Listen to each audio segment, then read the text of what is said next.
पारस फेरुज जी। आज से शुरू होती है एक प्यारी सी कहानी जिसमें पारस फेरुज दादा के भक्त का पारस फेरुज दादा से रिश्ता जब बनता है तब से शुरुआत होती है। आइए सुनते हैं ऐसी एक कहानी। राजस्थान की पावन धरती जहाँ बत्ती सांसों में बसती है। राजस्थान की पावन धरती जहाँ बत्ती सांसों में बसती है, जहाँ हर सुबह आरती की ध्वनि से शुरू होती है, जहाँ हर सुबह बत्तांबर के स्तोत्र से शुरू होती है, वहीं स्थित है ये दिव्य धाम। जहाँ बत्त अपने हर दर्द को छोड़कर हल्का हो जाता है, जहाँ बत्त अपने हर दर्द को छोड़कर हल्का हो जाता है और धीरे से नाम ले जय पारस फेरुज जी, और धीरे से नाम लेता है पारस फेरुज जी। कहते हैं जो सच्चे मन से यहाँ पुकारता है, कहते हैं जो सच्चे मन से यहाँ पुकारता है वो कभी खाली नहीं लौटता, वो कभी खाली नहीं लौटता। जय पारस फेरुज जी। ये हर पल जाता है, जो सच्चे मन से दादा को ध्याता है वो कभी खाली नहीं लौटता। जय पारस फेरुज जी। हर पल हो जाता है। नाटुरा धाम की सुबह थी। सूरज की पहली किरण मंदिर की चोटी को छू रही थी। नाटोरा धाम की एक सुबह थी। सूरज की पहली किरण मंदिर की चोटी को छू रही थी। एक छोटा सा बालक आरव, आंखों में मासूमियत पर दिल में चिंता। एक छोटा सा बालक आरव, आंखों में मासूमियत पर दिल में चिंता। घर में पिछले कुछ महीनों से परेशानी चल रही थी। पापा का व्यापार ठप हो गया था। माँ रात में चुपके चुपके रोती थी। घर में पिछले कुछ महीनों से परेशानी चल रही थी। पापा का व्यापार ठप हो गया था। माँ रात में चुपके चुपके रोती थी। आरव ने एक दिन माँ से पूछा माँ, क्या दादा सच में हमारी बात सुनते हैं? क्या पारस फेरुज दादा सच में हमारी बात सुनते हैं? माँ मुस्कुराकर, बेटा दादा सिर्फ सुनते ही नहीं, वो तो माँ बाप से भी बेहतर हैं। वो अपने हर भक्त को बच्चे की तरह रखते हैं। आरव चुप हो गया, पर उस दिन उसके छोटे से दिल में एक उम्मीद जग गई। अगला पार्ट सुनने के लिए चैनल को सब्सक्राइब कीजिए। जय पारस फेरुज जी। आज से शुरू होती है एक प्यारी सी कहानी जिसमें पारस फेरुज दादा के भक्त का पारस फेरुज दादा से रिश्ता जब बनता है तब से शुरुआत होती है। आइए सुनते हैं ऐसी एक कहानी। राजस्थान की पावन धरती जहाँ बत्ती सांसों में बसती है। राजस्थान की पावन धरती जहाँ बत्ती सांसों में बसती है, जहाँ हर सुबह आरती की ध्वनि से शुरू होती है, जहाँ हर सुबह बत्तांबर के स्तोत्र से शुरू होती है, वहीं स्थित है ये दिव्य धाम। जहाँ बत्त अपने हर दर्द को छोड़कर हल्का हो जाता है, जहाँ बत्त अपने हर दर्द को छोड़कर हल्का हो जाता है और धीरे से नाम ले जय पारस फेरुज जी, और धीरे से नाम लेता है पारस फेरुज जी। कहते हैं जो सच्चे मन से यहाँ पुकारता है, वो कभी खाली नहीं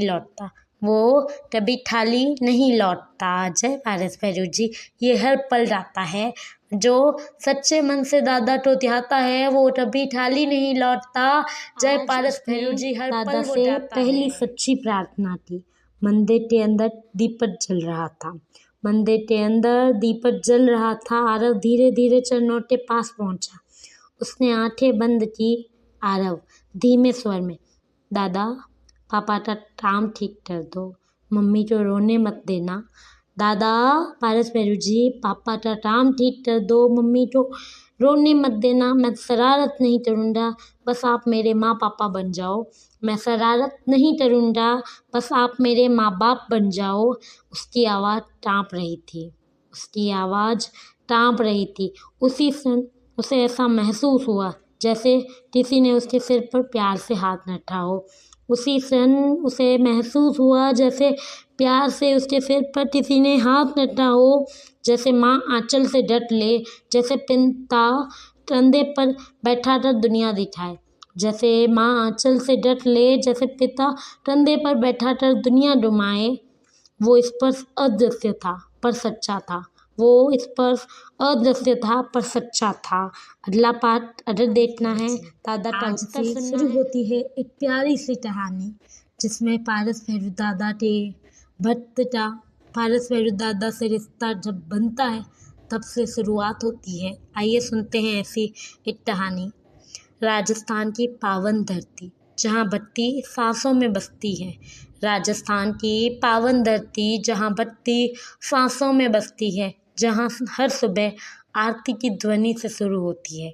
जहाँ हर सुबह बत्तांबर के स्तोत्र से शुरू होती है। वहीं स्थित है ये दिव्य धाम जहाँ बत्त अपने हर दर्द को छोड़कर हल्का हो जाता है। जहाँ बत्त अपने हर दर्द को छोड़कर हल्का हो जाता है और धीरे से नाम ले जय पारस भैरव जी, और धीरे से नाम लेता है पारस भैरव जी। कहते हैं जो सच्चे मन से यहाँ पुकारता है, कहते हैं जो सच्चे मन से यहाँ पुकारता है वो कभी खाली नहीं लौटता, वो कभी खाली नहीं लौटता। जय पारस भैरव जी। ये हर पल जाता है। जो सच्चे मन से दादा को ध्याता है वो कभी खाली नहीं लौटता। जय पारस भैरव जी। हर आज पल वो आया जाता दादा का है। उत्तर वाला दिन। उस रात आरव ने सपना देखा। पूरा आकाश सुनहरा था। मंदिर की घंटियां दूर से बज रही थी। उस रात आरव ने सपना देखा। पूरा आकाश सुनहरा था। मंदिर की घंटियां दूर से बज रही थी और सामने पारस भैरव जी खड़े थे। उन्होंने आरव को अपनी गोद में उठा लिया। पारस भैरव जी ने आरव को अपनी गोद में उठा लिया। दादा, बेटा डर क्यों रहा है? जब माँ थक जाती है तो मैं आंचल बन जाता हूँ। बेटा डर क्यों रहा है? जब माँ थक जाती है तो मैं आंचल बन जाता हूँ। जब पिता टूट जाता है तो मैं हिम्मत बन जाता हूँ। जब पिता टूट जाता है तो मैं हिम्मत बन जाता हूँ। तू अकेला नहीं है, हर वक्त मेरा बच्चा है। तू अकेला नहीं है, हर वक्त मेरा बच्चा है। आरव ने पूछा, दादा आप सच में मेरे माँ पापा हो? आरव ने पूछा, दादा सच में क्या आप मेरे माँ बाप हो? दादा मुस्कुराए, मैं वही हूँ जो तुझे हर गिरने पर उठाए। मैं वही हूँ जो तुझे हर गिरने पर उठाए। अगली कहानी जो परिवर्तन पे है, अगर वो सुननी है तो इस चैनल को सब्सक्राइब कीजिए। जय आज पारस से भैरव शुरू जी। होती है एक प्यारी सी कहानी जिसमें पारस भैरव दादा के भक्त का पारस भैरव दादा से रिश्ता जब बनता है तब से शुरुआत होती है। आइए सुनते हैं ऐसी एक कहानी। राजस्थान की पावन धरती जहाँ बत्ती सांसों में बसती है। राजस्थान की पावन धरती जहाँ बत्ती सांसों में बसती है। जहाँ हर सुबह आरती की ध्वनि से शुरू होती है। जहाँ हर सुबह बत्तांबर के स्तोत्र से शुरू होती है। वहीं स्थित है ये दिव्य धाम जहाँ बत्त अपने हर दर्द को छोड़कर हल्का हो जाता है। जहाँ बत्त अपने हर दर्द को छोड़कर हल्का हो जाता है और धीरे से नाम ले जय पारस भैरव जी, और धीरे से नाम लेता है पारस भैरव जी। कहते हैं जो सच्चे मन से यहाँ पुकारता है, कहते हैं जो सच्चे मन से यहाँ पुकारता है वो कभी खाली नहीं लौटता, वो कभी खाली नहीं लौटता। जय पारस भैरव जी। ये हर पल जाता है। जो सच्चे मन से दादा को ध्याता है वो कभी खाली नहीं लौटता। जय पारस भैरव जी। हर पल वो जाता है। कुछ ही दिनों में पापा का अचानक नया ऑर्डर मिला। कुछ ही दिनों में पापा को अचानक नया ऑर्डर मिला। पुराना ग्राहक वापस आ गया। माँ के चेहरे पर मुस्कान लौट आई। आरव रोज मंदिर जाने लगा। हर दिन कहता, धन्यवाद दादा, आप तो सच में मेरे माँ पापा हो। हर दिन कहता, धन्यवाद दादा, आप तो सच में मेरे माँ पापा हो। धीरे धीरे उसे समझ आया, दादा सिर्फ मूर्ति में नहीं, धीरे धीरे उसे समझ आया, दादा सिर्फ मूर्ति में नहीं, हर उस दिल में रहते हैं जो उन्हें पुकारता है। दादा सिर्फ मूर्ति में नहीं, हर दिल में, हर उस दिल में रहता है, उन्हें पुकारता है, जो उन्हें पुकारता है। अगली कहानी गहरे रिश्ते पर है। इनका रिश्ता कैसे बना, एक भक्त और दादा का रिश्ता कैसे बना, इसी पर है। तो अगर आगे की कहानी सुननी है तो ज़रूर सब्सक्राइब कीजिएगा, क्योंकि आगे इसी के पार्ट्स बनेंगे। आज से शुरू होती है एक प्यारी सी कहानी जिसमें पारस भैरव दादा के भक्त का पारस भैरव दादा से रिश्ता जब बनता है तब से शुरुआत होती है। आइए सुनते हैं ऐसी एक कहानी। राजस्थान की पावन धरती जहाँ बत्ती सांसों में बसती है। राजस्थान की पावन धरती जहाँ बत्ती सांसों में बसती है, जहाँ हर सुबह आरती की ध्वनि से शुरू होती है, जहाँ हर सुबह बत्ताम्बर स्तोत्र से शुरू होती है, वहीं स्थित है ये दिव्य धाम।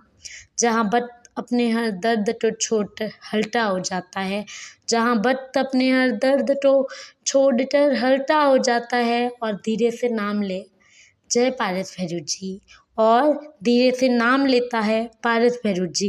कहते हैं जो सच्चे मन से यहाँ पुकारता है, कहते हैं जो सच्चे मन से यहाँ पुकारता है, वो कभी खाली नहीं लौटता, वो कभी खाली नहीं लौटता। जय पारस भैरव जी। ये हर पल जाता है, जो सच्चे मन से दादा को ध्याता है, वो कभी खाली नहीं लौटता। जय पारस भैरव जी। हर आपकी पल हो कहानी जाता गहरा है। रिश्ता। समय बीतता गया, आरव बड़ा हुआ, पर दादा से उसका रिश्ता और गहरा होता गया। समय बीतता गया, आरव बड़ा हुआ, पर दादा से उसका रिश्ता और गहरा होता गया। जब परीक्षा में डर लगता, वो कहता दादा साथ लेना। जब परीक्षा में डर लगता, वो कहता दादा साथ लेना। जब दोस्ती टूटती, वो कहता दादा समझ देना। जब दोस्ती टूटती, वो कहता दादा समझ देना। जब कभी मन रोता, वो बस मंदिर में बैठ जाता। जब कभी मन रोता, वो बस मंदिर में बैठ जाता। और हर बार वही एहसास, सिर पर हाथ दिल में शांति। और हर बार वही एहसास, सिर पर हाथ दिल में शांति। उसे समझ आ गया, माँ जन्म देती है, पिता रास्ता दिखाता है, पर दादा जीवन संभाल लेता है। पर दादा जीवन संभाल लेता है। अगला संदेश जो है इस कहानी का अंतिम संदेश है, इसलिए आप सबसे निवेदन जरूर जुड़िएगा। जय आज से जिनेंद्र, जय शुरू भारत होती है एक प्यारी सी कहानी, जिसमें पारस भैरव दादा के भक्त का पारस भैरव दादा से रिश्ता जब बनता है, तब से शुरुआत होती है। आइए सुनते हैं ऐसी एक कहानी। राजस्थान की पावन धरती जहाँ बत्ती सांसों में बसती है। राजस्थान की पावन धरती जहाँ बत्ती सांसों में बसती है, जहाँ हर सुबह आरती की ध्वनि से शुरू होती है, जहाँ हर सुबह बत्ताम्बर के स्तोत्र से शुरू होती है, वहीं स्थित है ये दिव्य धाम। जहाँ बत्त अपने हर दर्द को छोड़ हल्का हो जाता है, जहाँ बत्त अपने हर दर्द को छोड़कर हल्का हो जाता है और धीरे से नाम ले जय पारस भैरव जी, और धीरे से नाम लेता है पारस भैरव जी। कहते हैं जो सच्चे मन से यहाँ पुकारता है, कहते हैं जो सच्चे मन से यहाँ पुकारता है, वो कभी खाली नहीं लौटता, वो कभी खाली नहीं लौटता। जय पारस भैरव जी। ये हर पल जाता है, जो सच्चे मन से दादा को ध्याता है, वो कभी खाली नहीं लौटता। जय पारस भैरव जी। हर आज पल इस हो कहानी जाता का है। अंतिम संदेश, लेकिन ये खत्म नहीं हुई है। ये कहानी खत्म हुई है, लेकिन ऐसी और भी कहानी आती रहेगी दादा के श्री चरणों में। तो अगर आपको अच्छी लगे तो चैनल को सब्सक्राइब करना ना भूलें। आइए सुनते हैं इस कहानी का अंतिम संदेश। जब दुनिया साथ छोड़ दे, जब रिश्ते टूट जाएं, जब दुनिया साथ छोड़ दे, जब रिश्ते टूट जाएं, जब कोई समझ न पाए, तब भी एक रिश्ता ऐसा है जो कभी नहीं टूटता। तब भी एक रिश्ता ऐसा है जो कभी नहीं टूटता। भक्त और दादा का रिश्ता, भक्त और दादा का रिश्ता। पारस भैरव जी माँ की ममता भी है, पारस भैरव जी माँ की ममता भी है, पिता की छाया भी है, पिता की छाया भी है, और उस प्रेम की परिभाषा भी जो बिना शर्त मिलता है, और उस प्रेम की परिभाषा भी जो बिना शर्त मिलता है। जैसे बच्चा अपने माँ बाप की उंगली पकड़कर नीडर चलता है, जैसे बच्चा अपने माँ बाप की उंगली पकड़कर नीडर चलता है, वैसे ही जो दादा का नाम पकड़ ले, वो जीवन की हर राह पार कर जाता है, वो जीवन की हर राह पार कर जाता है। धीरे से बोलो जय पारस भैरव जी, जोर से बोलो जय पारस भैरव जी, हर पल बोलो जय पारस भैरव जी। घंटी की ध्वनि दीपक की लौ, घंटी की ध्वनि दीपक की लौ। दादा आपके मन को बड़ी प्यारी लगती है, आपकी मूरत चांद और हीरे मोती से भी प्यारी लगती है। कौन कहता है चांद नहीं देखा, टॉन कहता है चांद नज़दीक से नहीं देखा, एक बार मूरत देखो पारस भैरवनाथ की, आप दीवाने हो जाओगे इन सरकार के, आप दीवाने हो जाओगे नाटोरा सरकार के। जय जिनेंद्र, जय पारस भैरव जी। आज ये कहानी खत्म हुई है, पर ये कहानी आगे यूं ही चलती रहेगी। अगर अच्छी लगे तो चैनल को सब्सक्राइब करें। जय पारस भैरव जी।